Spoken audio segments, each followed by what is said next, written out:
नमस्कार, मैं हूं AK कश्यप।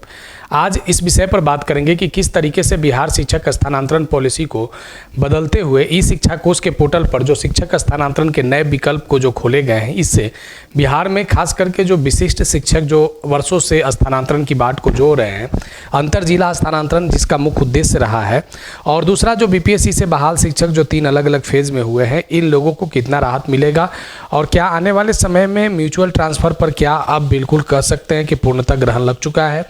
अब इस विषय को इस वीडियो में समझेंगे और समझेंगे कि इस पूरी प्रक्रिया की स्थानांतरण पॉलिसी किस प्रकार से कार्य कर रही है और TRE 3 वाले लोगों के लिए क्या जो है वो संभावनाएं तलाशे जा सकते हैं। तो अगर आप बिहार में शिक्षक हैं तो ज़रूर मेरे चैनल को सब्सक्राइब नहीं किया तो सब्सक्राइब करके बेल आइकन को ज़रूर दबा दीजिएगा। वीडियो अच्छा लगेगा तो लाइक शेयर ज़रूर कीजिएगा। अगर कोई सुझाव होगा तो आप कमेंट में लिखिएगा।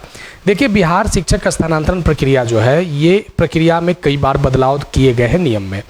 इस प्रक्रिया में सबसे मुख्य रूप से जिस विषय को अगर आप देख रहे हैं तो अब शिक्षकों का लगभग 1 वर्ष होने को है और स्थानांतरण प्रक्रिया में जो 1,90,000 अभ्यावेदन आए थे, उसमें से एक बड़ी संख्या में शिक्षकों को ऐच्छिक स्थानांतरण भी विशेष परिस्थिति के आधार पर कर दिया गया।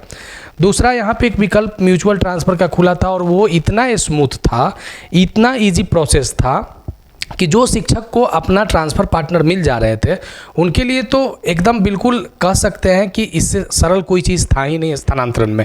हाँ, वैसे शिक्षकों को थोड़ा सा दिक्कत हुआ था जिनको म्यूचुअल स्थानांतरण नहीं मिल पा रहे थे, लेकिन म्यूचुअल स्थानांतरण ऐच्छिक स्थानांतरण का एक विकल्प था और अभी वर्तमान में वो म्यूचुअल ट्रांसफ़र जो विकल्प के तौर पे कार्य कर रहा था, वह विकल्प जो है वो 5 सितंबर से देखने को इस स्थानांतरण प्रक्रिया में नहीं मिला है। यहाँ पे क्या इस प्रक्रिया में शामिल किया गया है कि बिहार में जो शिक्षक हैं, चाहे वो नियमित हो, जो जिला संवर्ग के हैं या विशिष्ट हैं या जो अभी BPSC से जो बहाल हुए हैं, तो उन शिक्षकों के लिए ई शिक्षा कोष का पोर्टल जो है वो 5 सितंबर से 13 सितंबर के बीच में ट्रांसफ़र को लेकर खुला रहेगा, यानी ओपन रहेगा, जिस पर बिहार के जो शिक्षक हैं ई शिक्षा कोष पर अपने टीचर ID से लॉगिन कर सकते हैं।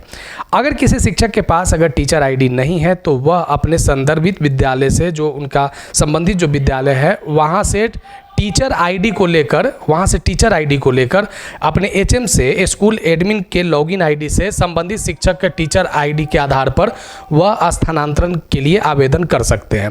अब देखिए, यहाँ पे जब वो लॉगिन करेंगे तो डैशबोर्ड पर इंटर डिस्ट्रिक्ट ट्रांसफ़र का बटन क्लिक होगा, यानी ट्रांसफ़र प्रक्रिया में देखिए इसमें क्या था, जो अभ्यावेदन पूर्व में दिए गए थे तो जिला के अंदर भी लोगों का हुआ था। अब यहाँ पे क्या है कि यहाँ पे इंटर डिस्ट्रिक्ट ट्रांसफ़र का ही बटन आपको क्लिक करना है, यानी अंतर जिला स्थानांतरण। और अंतर जिला स्थानांतरण की जो आप वरीयता जो देखे थे पिछले वाले नियमावली में, वो 3रे चरण और 4थे चरण में था। 3रे चरण में महिला शिक्षिका थी और 4थे चरण में पुरुष शिक्षक थे। अब जब ये इंटर डिस्ट्रिक्ट ट्रांसफ़र पर आप जब अप्लाई करेंगे तो ट्रांसफ़र एप्लीकेशन का बटन वहाँ पे आपको दिखेगा।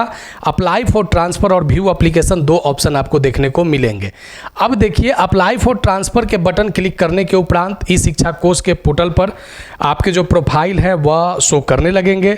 अगर कोई त्रुटि है तो अगर आप ई शिक्षा कोष के पोर्टल पे आप का अगर कोई एरर आ रहा है तो आप इससे संबंधित जिस जिला में कार्यरत हैं वहाँ के जो DPO होते हैं स्थापना शाखा के, उनसे आप संपर्क कर सकते हैं। उसके बाद आप पूरे फॉर्म को जब आप सबमिट कर लेंगे तो सेव एंड ड्राफ्ट में आप रख सकते हैं। सेव एंड ड्राफ्ट में रखने के बाद आप एप्लीकेशन का एक बार क्रॉस वेरिफिकेशन जरूर कर ले। एप्लीकेशन के क्रॉस वेरिफिकेशन से आपको फ़ायदा क्या होगा? एप्लीकेशन के क्रॉस वेरिफिकेशन से आपको फ़ायदा क्या होगा कि आप एक बार देख सकते हैं कि कहीं पे गलती तो नहीं है। जब आप इसको सबमिट कर देंगे तब आपकी की गई गलती को सुधार का कोई मौका नहीं मिलेगा। अब देखिए कहाँ गलती हो सकता है। आप 3 जिले के विकल्प, विशेष तौर पे जो सबसे ज़्यादा जो कन्फ्यूज़न क्रिएट किया है वह 3 जिले का विकल्प। अब 3 जिले के विकल्प में यानी 3 वरीयता, प्रथम वरीयता का जिला, दूसरा वरीयता का जिला और तीसरा वरीयता का जिला, यहाँ पे इंटर डिस्ट्रिक्ट ट्रांसफ़र में अगर आप देखेंगे तो छात्र शिक्षक अनुकूलता और प्रतिकूलता बड़ा महत्वपूर्ण विषय है। कुछ बिहार के ऐसे ज़िले हैं जहाँ पे छात्र की संख्या के तुलना में शिक्षकों की संख्या कम है, तो वहाँ पे ये इंटर डिस्ट्रिक्ट ट्रांसफ़र काफ़ी ईजी है। कुछ ऐसे ज़िले हैं जहाँ पे आपको छात्र के अनुपात में शिक्षक की संख्या ज़्यादा होते जा रहे हैं, तो वहाँ पे जो एक अनबैलेंस सिस्टम हुआ है तो वहाँ पे प्रतिकूलता की स्थिति हो जाएगा। अब कंडीशन यहाँ पे क्या होगा कि ये छात्र शिक्षक अनुपात को जब बैलेंस करने की जब कोशिश किया जाएगा तो इसके लिए जिला पदाधिकारी की अध्यक्षता में एक कमेटी बनाई गई है। जब आप अंतर जिला स्थानांतरण आपका कर दिया जाएगा तो आपकी प्रथम वरीयता के जिला में, अगर नहीं हो पाता है तो दूसरी वरीयता के जिला में, और अगर वो दोनों वरीयता में नहीं होगा तो आपकी तीसरी वरीयता जिला में स्थानांतरण होगा। जिस वरीयता में आपकी हो जाए, जिस जिले में हो जाए, वहाँ के डीएम जो होंगे उनकी अध्यक्षता में बनेगा और वहीं से संदर्भित आपको विद्यालय, संबंधित विद्यालय को दे दिया जाएगा, यानी आपको पदस्थापना कर दिया जाएगा ट्रांसफ़र के बाद। अब होगा क्या कि जैसे देखिए बहुत से ऐसे शिक्षक हैं जो पहले 10 ऐच्छिक विकल्प को तलाश रहे थे, तो वहाँ तो उनके आसान प्रक्रिया था। जैसे बिहार के कुछ जिलों को अगर आप देखें जिसका भौगोलिक क्षेत्रफल कम है, अगर बिहार के कुछ ऐसे भी जिले हैं जिसके भौगोलिक क्षेत्रफल ज़्यादा बड़े हैं। अब कंडीशन क्या हुआ है कि अंतर जिला में कुछ ऐसे शिक्षक भी हैं, कुछ क्या बड़ी संख्या में ऐसे शिक्षक हैं जो अंतर जिला में स्थानांतरण के लिए 3 वरीयता का जो विकल्प मांगा जा रहा है उसमें से केवल एक ही वरीयता तक उनकी इच्छा है कि इसी प्रथम वरीयता में हो जाए। दूसरी वरीयता और तीसरी वरीयता का विकल्प दे दें और अगर स्थानांतरण हो जाता है दूसरा और तीसरा वरीयता में, तो उस कंडीशन में कुछ लोगों के मन में ये भी संशय है कि दूसरे और तीसरे वरीयता के आधार पर जो जिला मिलेगा उससे अच्छा वर्तमान पदस्थापन ही है। यानी ये एक भौगोलिक क्षेत्र पर निर्भर कर रहा है, जिले के भौगोलिक क्षेत्र पर निर्भर कर रहा है।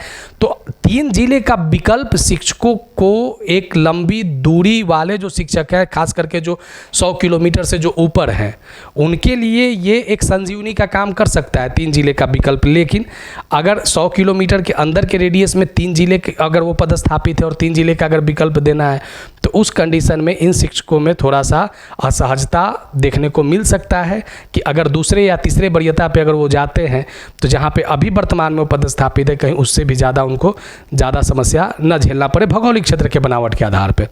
अब देखिए क्या है यहाँ पे, अब TRE 3 वाले लोगों को आशा था कि ऑप्शन दिया जाएगा, लेकिन TRE 3 वाले में 1,90,000 शिक्षकों ने अभी आवेदन दिया था।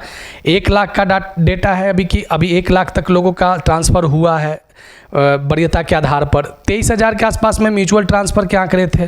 अब यहाँ पे क्या था कि TRE 3 वाले लोगों का भी म्यूचुअल कुछ हुआ था, अब इन लोगों का बंद कर दिया गया। अब लिखता है क्या कि you are not eligible because your teacher title is TRE 3। यानी अब इन लोगों में सबसे ज़्यादा प्रॉब्लम क्या हुआ है कि अब इन तरह के जो शिक्षक हैं यानी TRE 3 वाले शिक्षक हैं तो उन लोगों का ऐच्छिक अभी इस विकल्प में नहीं खुल रहा है, म्यूचुअल नहीं है।